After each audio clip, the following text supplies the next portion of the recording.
Direto da redação.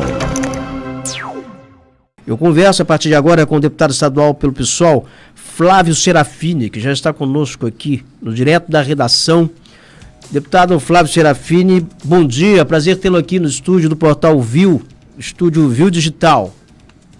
Bom dia, prazer enorme estar aqui conversando com vocês.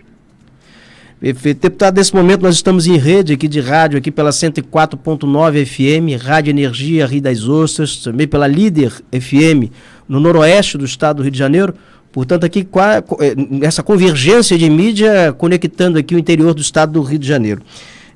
Deputado, o senhor é filiado ao PSOL. Nesse momento aqui a gente assiste umas movimentações pela disputa do governo do estado, em que o PSOL perdeu um parlamentar, foi o Marcelo Freixo, que é pré-candidato a governo do estado. Eu gostaria de saber do senhor como é que fica essa composição, chamada forças de esquerdas, no estado do Rio de Janeiro, aí dentro desse contexto. Se o PSOL ele parte aqui para uma candidatura própria, se ele marcha ainda com essa ideia, se há perspectivas de composição nesse campo de esquerda, com vistas à disputa da sucessão estadual e até que ponto a sucessão também federal ela vai influenciar nessas amarrações regionais? Bom, a disposição do PSOL é dialogar com os demais partidos de esquerda.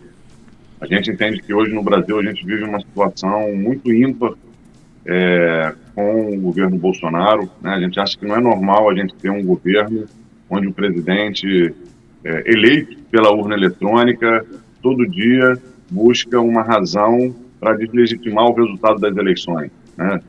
O presidente um dia fala que se não tiver voto impresso não vai ter eleição, outro dia diz que as ruas estão clamando para que ele tome uma ação, e aí as ruas começam a pedir o impeachment dele, ele se silencia sobre o que as ruas estão dizendo. Mas a gente vive um momento de muita tensão antidemocrática, né? Isso para a gente é muito grave. O Brasil é um país que, né, ao longo da sua história teve diversas interrupções democráticas, golpes de Estado. Então, para a gente, o objetivo central nessa eleição é fortalecer a democracia e interromper esse ciclo autoritário. Isso vale tanto no campo nacional quanto também nos estados. E aí a gente tem que conseguir dialogar.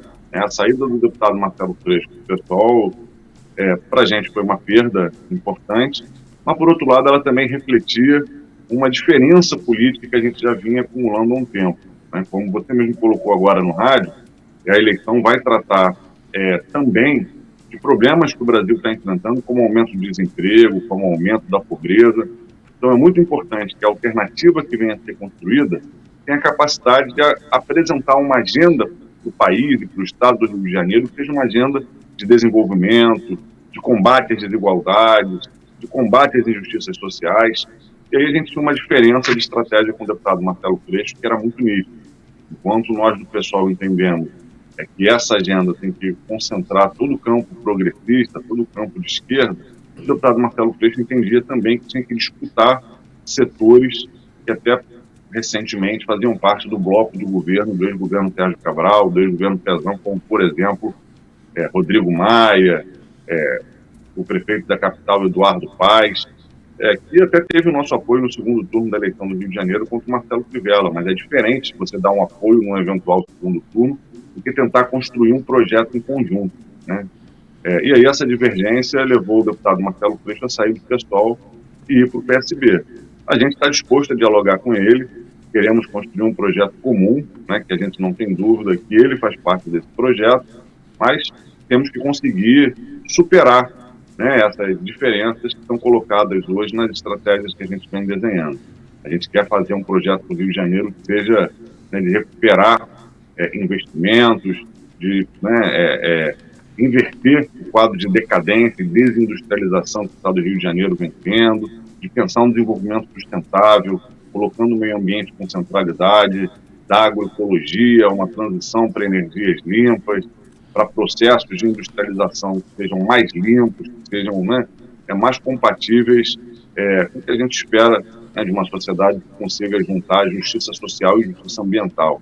O Rio de Janeiro é um dos estados que mais perdeu postos de trabalho nos últimos anos, tem o desafio de se reinventar para enfrentar a crise econômica, a crise fiscal que está vivenciando. Então, a gente está trabalhando por isso. Ainda não está muito claro o que o PSB e o deputado Marcelo Freixo vão querer fazer em termos de diálogo, de composição. O pessoal está disposto a dialogar, assim como está disposto também a debater uma candidatura própria. O pessoal é o maior partido da esquerda no estado do Rio de Janeiro, temos 3 deputados federais, 5 deputados estaduais, o maior número de vereadores nas grandes cidades do estado. Então, o nosso objetivo é conseguir dialogar e fazer uma grande composição. Mas a gente também está preparado para lançar um candidato próprio que seja competitivo para estar no segundo turno e tentar derrotar o atual bloco de governo do Cláudio Castro, que, na nossa avaliação, tem reproduzido práticas muito ruins. Hoje o estado do Rio de Janeiro consegue recuperar receitas com o aumento do valor do barril do petróleo, que reflete no aumento das receitas com participações especiais. Fez o leilão da SEDAI, que também vai fazer entrar muita receita no estado, só que ele tem um secretariado absolutamente despreparado para os desafios que o Rio de Janeiro nos impõe.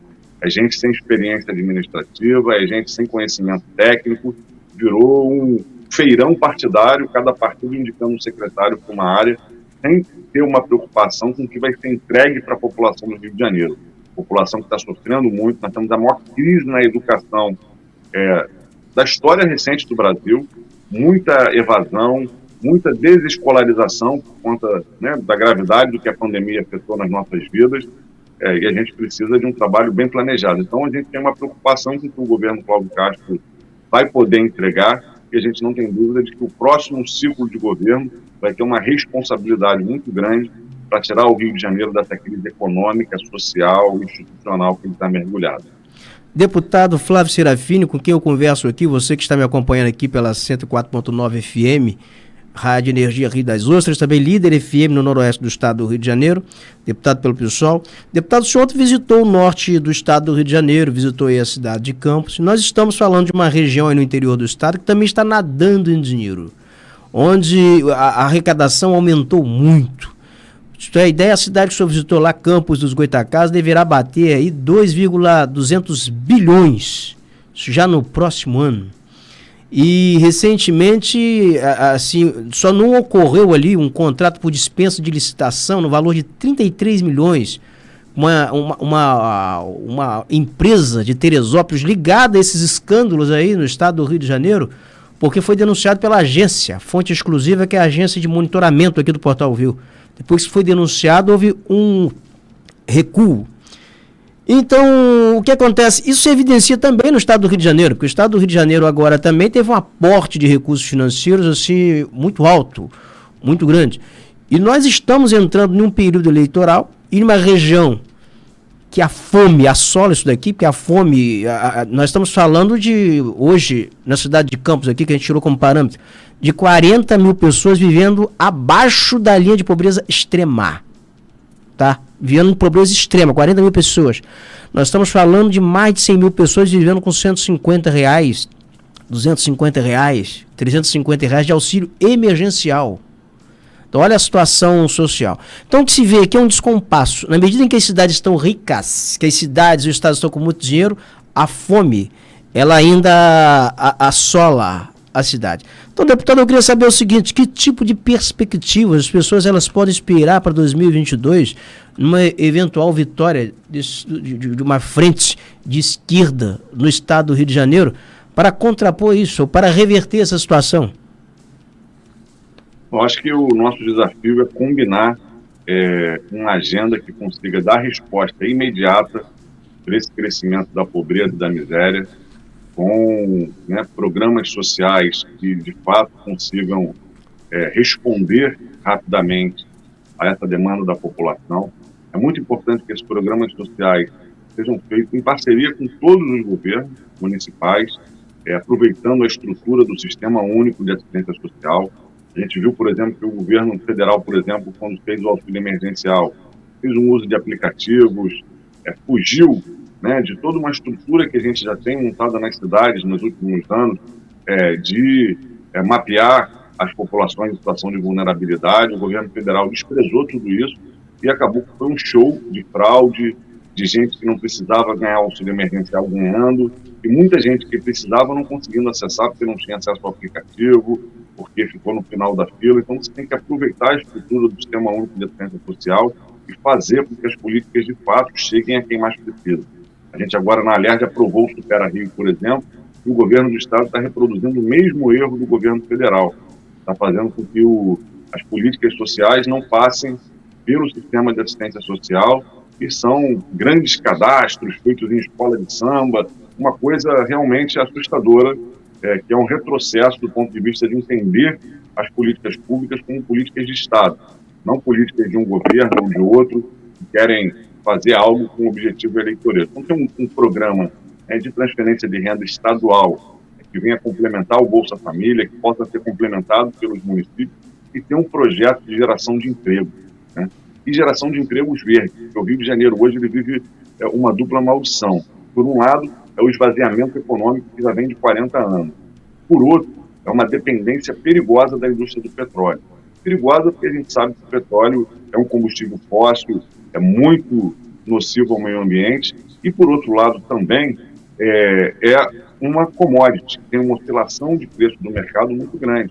Nos últimos 4 anos, boa parte da crise que a gente vivenciou no Estado também esteve relacionada às oscilações do preço do petróleo, que levaram a uma queda da arrecadação do Estado muito grande. Então a gente tem que adensar a nossa economia, fazer com que a gente tenha cadeias produtivas mais formadas, gerando emprego, e nós temos que apostar numa diversificação onde a gente dê prioridade a setores da indústria que não sejam tão poluentes, que não sejam indústrias sujas. Então a gente tem que, desde fortalecer, né, por exemplo, o complexo econômico industrial da saúde. O mundo inteiro agora com essa pandemia, né, vai viver uma nova realidade que vai durar muitos anos, onde vacinas terão que ser produzidas anualmente com novas tecnologias para serem mais eficientes, fármacos, equipamentos de proteção individual. A gente tem um risco de conviver constantemente com novos vírus, então isso vai exigir, né, cuidados sanitários maiores de toda a rede de atenção à saúde, né, do estratégia de saúde da família, a rede hospitalar. Vai ser muito importante você, né, conviver com... Então você, por exemplo, conseguir trazer para cá fábricas de respiradores, de máscaras, de jalecos, de equipamentos de proteção individual, ter a cadeia da vacina completamente desenvolvida no estado do Rio de Janeiro. A gente está vendo como o Brasil precisa de mais soberania no campo da saúde. A gente precisa importar todas as vacinas que a gente vinha produzindo até agora. A gente vinha precisando importar o IFA, né, que é um insumo farmacêutico ativo importante para que tivesse a vacina. Então a gente ficou dependendo de outros países. Num cenário de escassez de vacina no mundo, o Brasil foi ficando muitas vezes no final da fila. Então a gente tem que conseguir articular ações, né? A gente tem que ter ações de fortalecimento da agricultura. No norte e no noroeste fluminense, a gente fortalecer a agricultura familiar é muito importante. A gente viu que essa semana saiu a desapropriação da fazenda Cambaíba. Ali tem que ser um polo de reforma agrária que garanta ao agricultor condições de produzir, para que esse agricultor que hoje está numa condição de pobreza seja amanhã promotor da prosperidade, para ele, para a família dele e para toda a população, com a produção de alimentos mais barata. A gente está vivendo uma crise inflacionária no Brasil, especialmente relacionada aos alimentos, que é muito grave, né, que faz com que a fome, né, se alastre de forma ainda mais rápida. O quilo do arroz, o quilo do feijão estão a preços que nunca estiveram na história do nosso país. Então, o nosso projeto vai passar por eixos estruturantes, onde a gente consiga industrializar, gerar emprego, defender o meio ambiente, fortalecer a agricultura familiar, para ter um ciclo de desenvolvimento com justiça social e ambiental, que é muito importante. Perfeito, eu conversei aqui com Flávio Serafini, deputado estadual pelo PSOL. Deputado, muito obrigado aqui pela sua participação no Direto da Redação. Eu que agradeço, um grande abraço. Tem o deputado Flávio Serafini, deputado pelo PSOL, que ontem visitou o norte do estado do Rio de Janeiro. Nesse momento também está chegando aqui no norte do estado do Rio de Janeiro o ex-prefeito de Niterói, Rodrigo Neves, que é pré-candidato a governador pelo PDT, visitou ontem a cidade de Macaé e hoje vai estar visitando a cidade de Campos. Estávamos falando agora aqui com o deputado Flávio Serafini e alguém me instiga aqui pelo WhatsApp dizendo o seguinte, que Rio das Ostras também não fica para trás no que se refere a desperdícios e gastos com gastos milionários na área de saúde. A cidade de Rio das Ostras nessa pandemia não pagou um auxílio emergencial, não tirou um dinheiro para socorrer a população com medidas mitigadoras contra a pandemia. Portal Viu. O mundo na palma da mão. Viu.